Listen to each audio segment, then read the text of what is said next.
அதாவது ஒரு வீட்டில் அப்பாவுக்கு ஒரு பிரச்சனை வருது, அப்படியே பையனுக்கு வருது, அப்படியே பேரனுக்கு வருது இல்லையா? எப்படி வரும்? ஜீன் மாறி மாறி தானே இருக்கும். தாய் வேறு தந்தை வேறு தானே.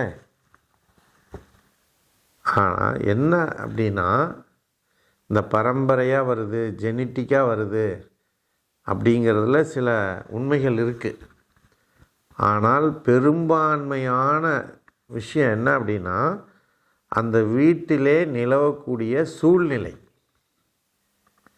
அங்கே இருக்கக்கூடிய உணவு பழக்க வழக்கங்கள், சுற்றுச்சூழல், அங்கே அவங்களுடைய மன அமைப்பு, அவங்க கடைபிடிக்கக்கூடிய அந்த ஹேபிட்ஸ், பழக்க வழக்கங்கள், இது எல்லாமே சேர்ந்து தான் ஒரு உடலில் மாற்றங்களை கொடுக்கும், மனதிலே மாற்றத்தை தரும். அதுதான் என்னதுங்க, பரம்பரையாக வருது, இதாக வருது அப்படின்னு. அதுதான் இப்போ அவங்க கேட்டாங்க இல்லையா, ஒரே இப்போ ரெண்டு பையனுக்கும் நகம் உடையுது அப்படின்னா, அவங்க தயாரிக்கிற உணவில் என்ன இல்லை, அந்த நகம் ஸ்ட்ரென்த் ஆகிறதுக்கான சத்து இல்லை. அப்போ ஒரு குழந்தை என்ன உணவு சாப்பிடுதோ அதே உணவு தான் அடுத்த குழந்தையும் சாப்பிடுது. அதனால தான் அந்த மாதிரியான பிரச்சனைகள் வருது. அதனால் இது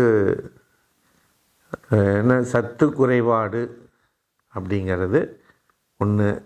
ரெண்டாவது, அவங்களுக்கு உடலில் சத்து குறைபாடு இல்லை, உணவில் சத்து குறைபாடு இருக்குது, அதை சரி பண்ணணும். ரெண்டாவது, அந்த குழந்தைகளுக்கு மருந்துகள் கொடுத்தோம்னா அது ஸ்ட்ரென்த் ஆயிடும். அப்போ என்ன உணவு சத்து குறைவான உணவாக கொடுத்தா கூட அது பாதிப்படையாமல் உடையாமல் இருக்கும். இவ்வளோதான் விஷயம். நன்றி, வணக்கம்.